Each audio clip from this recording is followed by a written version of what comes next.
Hello friends, myself Professor S.S. Amre from JSPM's Nare Technical Campus, Nare. Today I am going to discuss how laser works. Basically, laser is a acronym of light amplification by stimulated emission of radiation. Now we'll discuss the meaning of each word, how this light amplification by stimulated emission of radiation is there. For that purpose, first let us discuss when radiation is interacted with the matter, then what will happen. Then we are observing that three basic phenomenon. First one is a stimulated absorption, second one is a spontaneous emission, and third one is a stimulated emission. So let us discuss what do you mean by the stimulated absorption. Basically our atoms is there in its ground state. So we are considering the two-level energy system. So atoms are there in its ground state, that is E1. Now when a external energy is incident on that atom, it absorbs that energy and it shows you a transition from E1 to the higher energy state. Let us assume that E2. Now in order to have this transition, the energy of that incident photon that should be exactly equals to E2 minus E1. If that energy of incident photon is not exactly equals to E2 minus E1, then it will not show you a transition from E1 to E2. If energy is less, then it travel up to a certain length, and then once again it is coming back to your ground state. As here we are forcing the atom to show you a transition from lower state to the higher state, so it is known as a stimulated absorption. And this rate of stimulated absorption is also depends upon the number of atoms which is present in a ground state.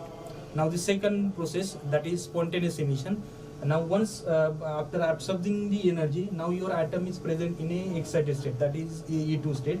Now this atom automatically come in your ground state by emitting some amount of energy, and that emitted amount of energy is exactly equals to E2 minus E1.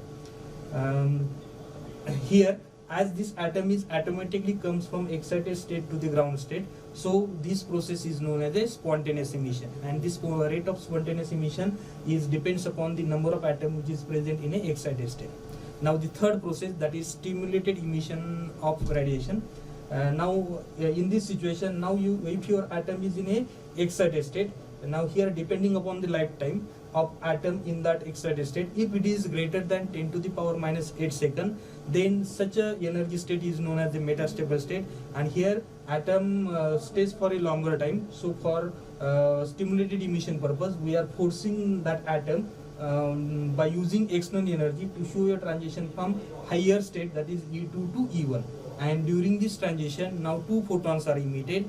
As far as that emitted photons are concerned, both are moves in a same direction, having a constant phase, means they are coherent photons and having constant energy, that is E2 minus E1. And as in this process we are forcing this atom to show you transition, so known as stimulated emission of radiation.